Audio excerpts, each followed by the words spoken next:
Genres and fictional works within them are kind of like living beings. Just like us, they are born, live out their existence, and then disappear when their time is over. However, their creation and trajectory is heavily influenced by the external world. In fact, they can often be interpreted as a reflection of their birthplace. The divided Britain of the Victorian era saw the rapid advent of modern technology and scientific advancements, and in turn gave birth to the Gothic novel, where stories like Frankenstein explore humanity's role in understanding nature and the great beyond. Or, maybe more famously, the Western as a movie genre emerged as an international desire for heroic lone wolves became ubiquitous during the Cold War, only to die in the late 20th century before being brought back as a superhero film in the early 21st century alongside desires for heroic myths returning. Fiction and its patterns often cast a mirror on the feelings and wishes of those that produce and consume that fiction within the time and space of their emergence. This is why exploring trends in media is so interesting. Why do certain story elements pop up in multiple stories at the same time? What can that tell us about the time and space in which they were written? This channel is manga focused, so let's look at one such example from Shonen Jump manga. Specifically, while mentor figures have been a staple in many storytelling formats, shonen manga included, after around the year 2014, a new mentor type starts popping up. The unbeatable, overpowered master whose very existence catalyzes the plot and the world. Characters like Muten Roshi, Jiraiya, or Lisa Lisa were very strong, competent mentors in their own series, but they were far from unstoppable forces with nothing to fear. But ever since that magic year, we have seen the rise of the overpowered mentor, and to properly investigate this, I would like to look at and compare the three most prevalent examples.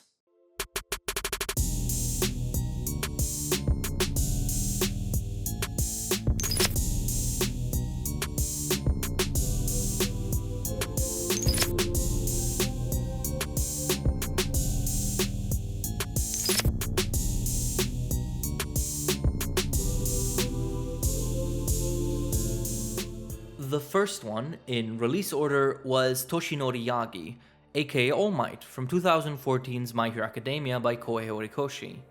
He likely needs no introduction, a lovable and indestructible Superman cousin who carries the series' superhuman society on his back, his immense power compared to the rest of the heroes making him an unyielding beacon of hope, as he can solve any problem and defeat any evil. However, his time is running out, and he must find a successor, which leads to him recruiting and training main character Deku. All Might's presence in the story is particularly defined by how much the world revolves around him. He is the reason crime rates are low, he is the reason interest in heroism is high, and he is the maintainer of peace. But his effects are not exclusively positive. When someone can take all the responsibility, carry every burden, the rest of society becomes over-reliant and complacent, a reality that catches up to them when All Might inevitably falls and is forced to retire. His absence creates an enormous vacuum that is then filled with chaos and mayhem, as the story shifts focus entirely to now investigating how to deal with this newfound situation. The second example comes from 2015's Black Clover by Yuki Tabata, namely in the form of Yami Sukihiro. As the experienced and laid-back chief of the Black Bulls, he takes in protagonist Asta and introduces him into the world of Magic Knights. Yami is himself an outlier. While he arguably isn't the strongest being in the series, he nonetheless stands on a zenith of power not many other characters can reach, so much so that he uses a completely foreign type of magic and even a different power system called Chi. Another aspect that sets him apart though is his history. Yami had, before the series ever starts, already traveled much of the world and its various kingdoms, solving any problem he encountered along the way, to the point where many characters within the series recognize him from his past exploits. But even he has limits, as he too is inevitably removed from the story, leading to the world and the characters having to pick up the pieces of what is left behind. Our final example comes from the most recent series in this video, 2018's Jujutsu Kaisen by Gege Akutami, and the now very well-known Satoru Gojo. Born into the elite Gojo clan and blessed with not one, but both of their incredibly rare and overwhelmingly strong inherited curse techniques, Satoru is the uncontested peak of the Jujutsu world. A man so strong that the entire ecosystem of Jujutsu society bends and bows to him. His existence alone forces many evildoers to just hide and escape, but he himself is frustrated. While his power is immense and he could, at any given point, completely eradicate Jujutsu society as a whole, something he isn't opposed to doing, he realizes that that wouldn't change any of the unjust and cruel systems they established. Any bad guy he kills can just be replaced by an equally bad guy in the long run, and nothing changes. Instead, though, he chooses to educate and train the next generation of Jujutsu sorcerers, imparting onto them his ideals for a just world in hopes that they become the next pillars, not through power, but through advocating change within the system. But when he, too, is taken out of commission, the elements that were dormant awaken to find the world vulnerable and ready for the rapture, as Yuji and his friends must now face a dark world with no safety nets. These three mentors may superficially seem different, from behavior to role to appearance, but they seem to have some striking key similarities. They are all, in one way or another, central figures in their stories, not just parents and masters to the main cast, but fully fledged plot advancers in their own right. They also all have immense influence over the world of the series, with all three of them using their mere existence as a deterrent and symbol to their environment. But maybe most crucially, all of them, either actively or passively, negotiate one central question. What happens when an icon vanishes? How does the next generation cope? And maybe more pressingly, how do we ensure that the figurative torch is passed on in such a situation? All Might seeks to educate a successor, a single person who can carry on his legacy.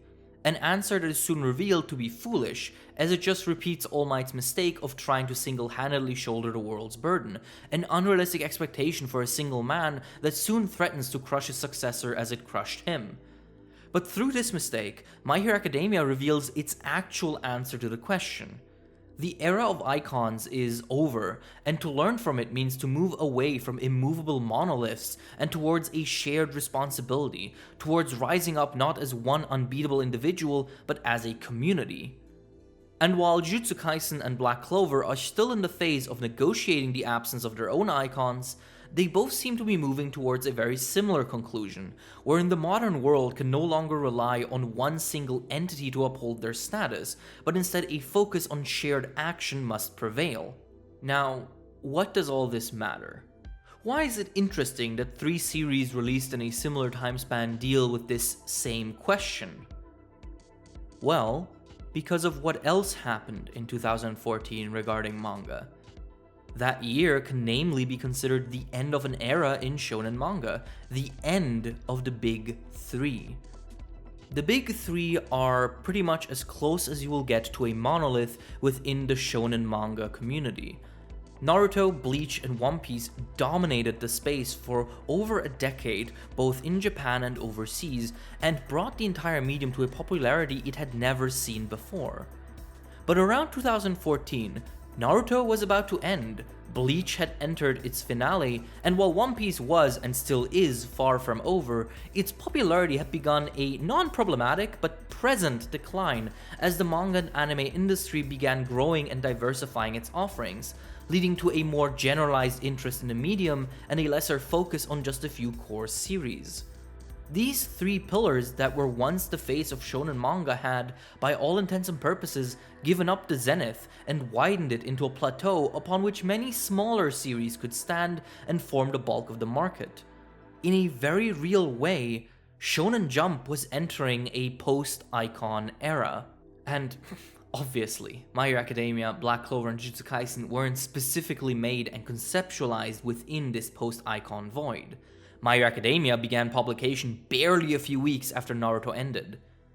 But as weekly series, they have lived out their experience in the shadow of this absence, and I think it's interesting to see how each of them have developed their narrative towards this idea of lost iconography in the years to come.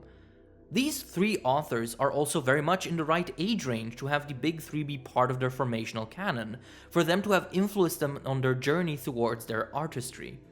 So I think it's a fairly reasonable link to make. And once this link is made, a few interesting observations become possible.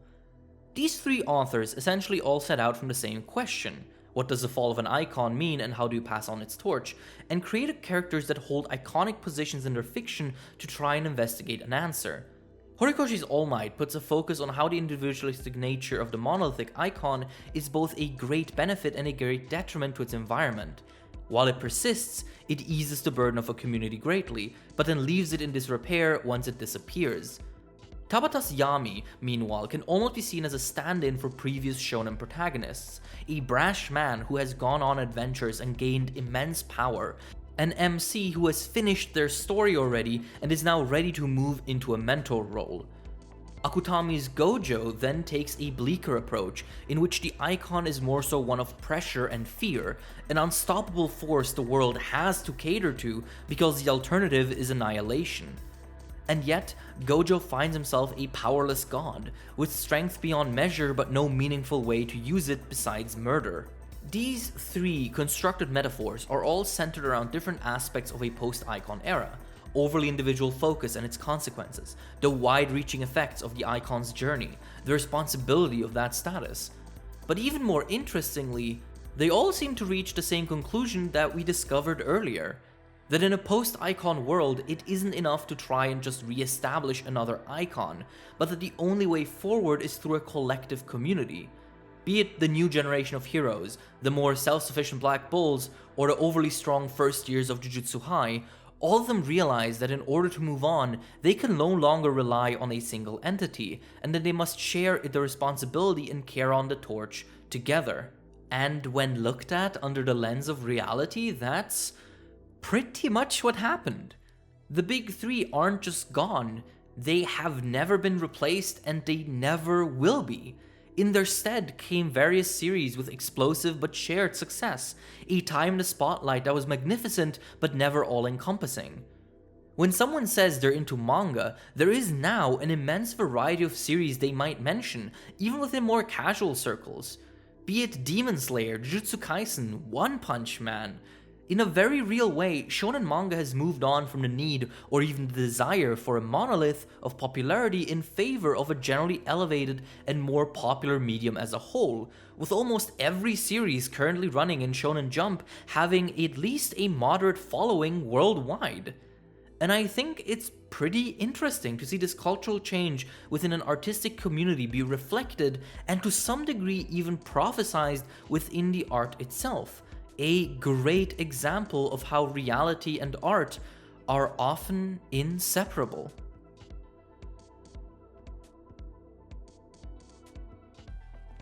Thank you everyone for watching. As always, it's a great pleasure to make these videos for you, and also as always, a great thank you to all of our patrons who should be on screen right now. A special thank you to Daniel Garcia, Fiction Ape, Cini, Victor Perez, Cesar Londono, Gio, Jameson Tate, Mr. Meander, and Paracha. See you all next time. Be safe, be healthy, wash your hands. Bye bye.